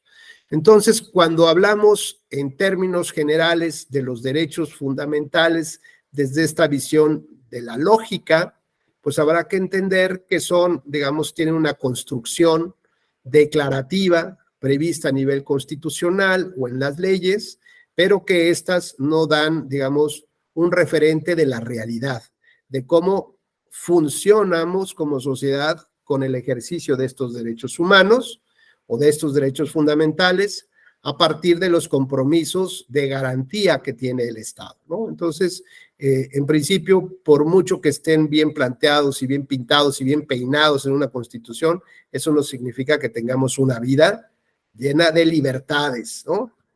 Sino que pues debe haber como otro tipo de preocupaciones que nos deberían de ocupar justamente como sociedad y como gobierno o dentro de la esfera pública para saber cómo aterrizamos y cómo respetamos los temas. En el caso, ya para cerrar, de Bedoya contra Colombia, la propia Corte Interamericana consideró que en el análisis del contexto, pues evidentemente y con todas las pruebas indiciarias que había, pues sí se acreditó la violación al derecho humano, ¿no? Al derecho humano de todo esto que es dentro de su esfera individual, pero además la libertad de expresión del periodista tiene una esfera, digamos, una dimensión social y colectiva. Esto es que desde su libertad de expresión genera opinión pública informada para poder tomar decisiones como sociedad. Y además, en el caso concreto, desde una visión con perspectiva de género, se pregunta a la Corte, ¿qué mujer creen, no? O sea, ¿a qué mujer le gustaría trabajar de periodista y ser crítica del gobierno? Si mi hija me dijera, oye, papá, voy a estudiar periodismo porque quiero ser crítica del gobierno, no le doy ni la autorización, me la llevo a ver a dónde, ¿no? Me vuelvo un autoritario. ¿Por qué? Porque esta dimensión del miedo ha provocado ¿qué? Pues va a provocar este mensaje siciliano para todos los periodistas. Guarden silencio y aquí a nadie se critica. Y cuando la dimensión del periodismo está tan, digamos, tan golpeada, cuando el reconocimiento de organizaciones civiles reconocen, perdón por el pleonasmo, reconocen que una de las profesiones de mayor riesgo en el mundo es ser periodista en México, pues con esto te darás cuenta que la bolsa de protección de los órganos blandos del artículo 23 que prevé los elementos básicos, el modelo austero de la democracia representativa, lo que te protege esa bolsa debe ser, por ejemplo, el periodismo crítico, el sistema anticorrupción, el sistema de transparencia y rendición de cuentas. Y cuando te das cuenta que eso no lo tienes, pues significa que cualquier pequeño golpe puede estallar las vísceras de la democracia. Que los golpes que recibe la democracia de manera silenciosa, de manera permanente, van erosionándola al punto que quede prácticamente nada. Y cuando la libertad de expresión, digamos, se vea comprometida entre la vida del periodista, la crítica del periodista, cuando entendamos que el atentado que recibió Ciro Gómez Leiva no solamente debe de ser estudiado desde el punto de vista de la tentativa de homicidio o de lesiones, cuando entendamos que de fondo hay un mensaje a la libertad de expresión y a los periodistas, entonces jurídicamente el esquema cambiará para definir que hay violación ahí, que hay incumplimiento de la esfera pública del Estado para proteger a los periodistas, que tienen que hacer más cosas de lo que están haciendo y como sociedad tenemos que exigírselo para que el Estado cumpla y no simplemente argumentar que ya lo tiene la Fiscalía, pero no han avanzado en las investigaciones. Pasarán 17 o 19 años más, ¿no? Y justo tendremos que acudir otra vez a la Corte Interamericana para denunciar, ya ahora sí, traer, digamos, al responsable o posibles responsables, ahora sí, como dice, que pase, como dirían el juez a su secretario con 3 patines, ¿no? Que pasen aquí los implicados de este homicidio de la libertad de expresión, ¿no? Entonces ya pasarán, ya ocuparemos el estándar probatorio alto o muy alto para derrotar la presunción de inocencia y ya veremos quién es el culpable. Pero mientras, ya nos ocupamos de analizar el daño al derecho humano, ya nos ocupamos de dictaminar cómo vamos a reparar integralmente la violación causada y cómo vamos a mejorarlo, no solamente para no solamente para que no lo vuelvan a atropellar, sino para fortalecerlo de tal manera que le vayamos dando cierta protección adicional por si a alguien se le ocurre, ¿no? Estando en el poder, siendo presidente de un país, decir que el sistema le provocó un fraude en las elecciones y que llame a sus huestes, ¿no? A tomar las instituciones. Ojo que estoy hablando de Donald Trump, por supuesto, no se vayan a confundir, ¿no? Donald Trump siendo presidente y siendo candidato, señalando que hubo fraude en su elección y llamando a sus huestes a la toma del Capitolio. Estados Unidos la libró. ¿México la librará?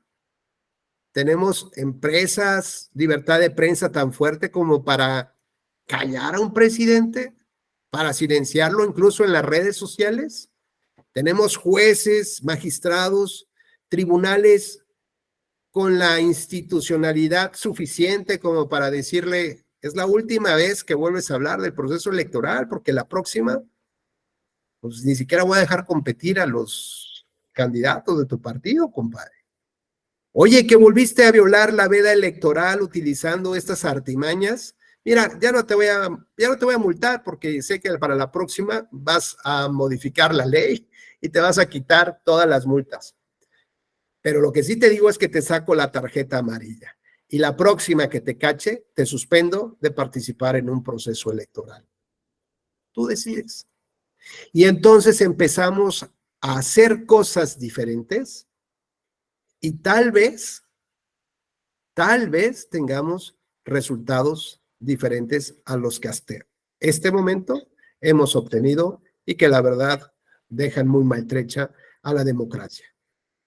Recuerden que la democracia es el estilo de vida al que todos, de manera legítima, aspiramos a tener para nosotros, para nuestras familias, a partir de las libertades.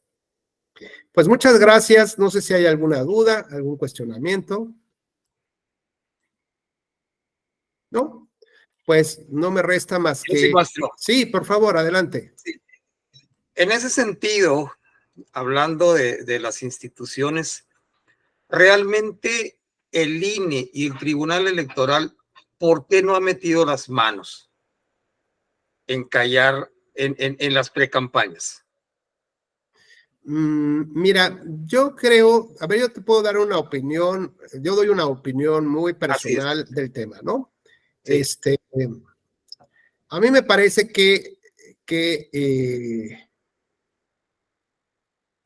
a mí me parece que juzgar la actuación de un tribunal o de la institución nos debe también de llevar a la reflexión de nosotros cómo hemos contribuido con ello.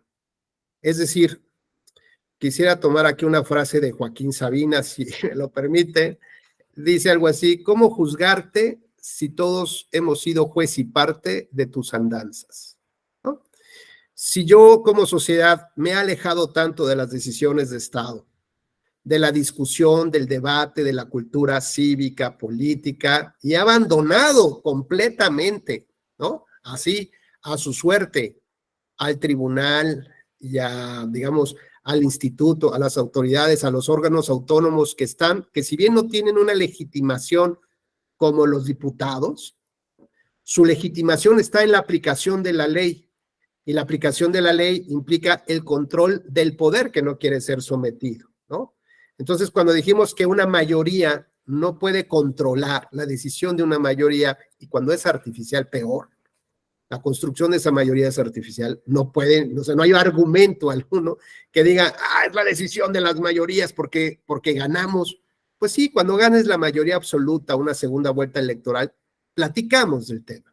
Pero cuando tú criticas que una institución no fue designada, sus integrantes, por una mayoría electiva, pues entonces no puedes tampoco descalificarla, ¿no? Porque hay otra metodología para que goce de legitimidad. Y si bien no tiene legitimidad democrática directa, sí la tiene de manera indirecta, pero su legitimidad la gana cuando aplica la ley.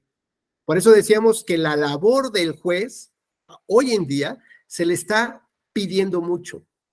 Lo estamos poniendo en un rol de superhéroe. A ver, es el que va a controlar. Deseamos, dicen, que la corte, ¿cuántos jueces van a controlar a la mayoría del Congreso, ¿no? Por sus leyes, a las decisiones del gobierno. No, bueno, entonces parece que es una lucha de fuerzas. Ahora, a mí me parece que sí, las autoridades electorales me parece que han tenido que tener otro tipo de papel, pero desde hace mucho tiempo, ¿no? Y que digamos que hoy nadie se atrevería justo a hacer una super precampaña super anticipada. Si la mirada hubiera sido distinta, ojo, a ver, como dice ahí en una serie, this is the way, este es el camino que tuvimos que seguir para llegar a este punto de reflexión. Veníamos trabajando con una visión formalista del derecho, porque es lo que traíamos, es lo que había en la historia de la concepción del derecho, la enseñanza del derecho, la aplicación del derecho. Estamos hablando de reglas, estimado Francisco, que datan de hace 30 años, que se construyeron dentro de un sistema hegemónico que no quería perder el poder. Entonces yo pienso, por ejemplo, que una norma que te limita la libertad de expresión, en términos generales, estaba construida en esa época, bajo ese análisis del contexto, estaba construida ¿para qué? Para que no hubiera equidad en la contienda. ¿Y eso cómo? Imagínate que tú tienes el dominio de la fiesta de 15 años, de los periodistas, de la radio, de la televisión, del dinero. Tienes todo. Y de pronto sale ahí Francisco Javier, ¿no? Rodríguez, candidato independiente. Y dices, órale, ¿no? Está bien. ¿Y con quién te vas a enfrentar? Ya te subes a la arena, ¿no? Y te sale pues de entradita, así como un Canelito, ¿no? De entrada, o el Mayweather, ¿no? Mohamed Ali, ¿no? O sea, ¿cómo me voy a enfrentar con un candidato del oficialismo? Con un candidato, ¿no? Que te ha tenido todos los recursos, que todo el tiempo el presidente lo eleva, que hay todo para apoyarlo. ¿De qué manera podría yo generar una condición medianamente competitiva, ¿no? Para que me voltee a ver el pueblo. Pues, a ver, desde hace 2 años tuve que estar en campaña, que se me permita eso, porque ni recursos ni medios tengo para eso. No, a ver, solamente puedes hacer campaña, estimado Francisco, 60 días antes de la jornada o 45 días. ¿Te da tiempo de algo? Entonces, si provocamos este análisis del contexto, tal vez nos demos cuenta que las reglas que hoy damos como buenas, como correctas, como justas, como adecuadas, a lo mejor son consecuencia de una perversión de otra época, que lo buscaban, que era limitar la contienda, desequilibrar institucionalmente la contienda y que no hubiera manera alguna de que alguien le pudiera hacer sombra al oficialismo.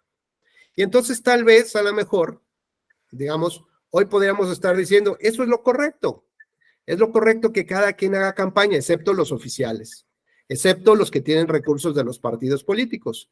¿Esto qué significaría? Pues implicaría, por ejemplo, que un ciudadano independiente, candidato independiente, sí tuviera el permiso de hacerlo. ¿Y qué le van a decir? No, hasta que entres a la campaña.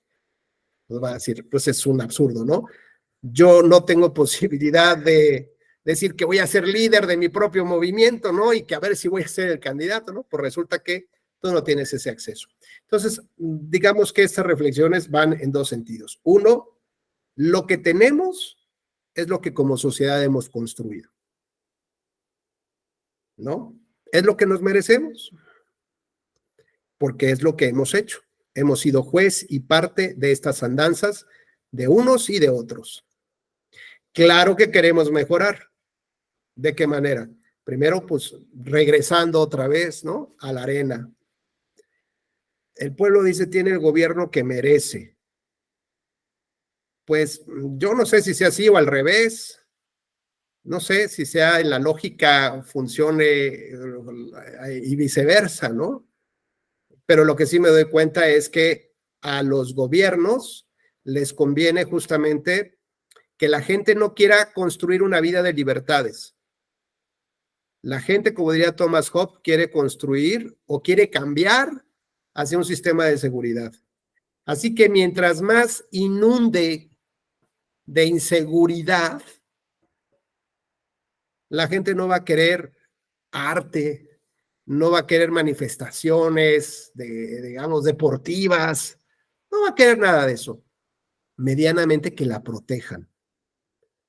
Y ya vimos el resultado de las elecciones en el Ecuador. Asesinato de un candidato presidencial, ¿no? Disparos a otro candidato, es decir, el famoso voto del miedo.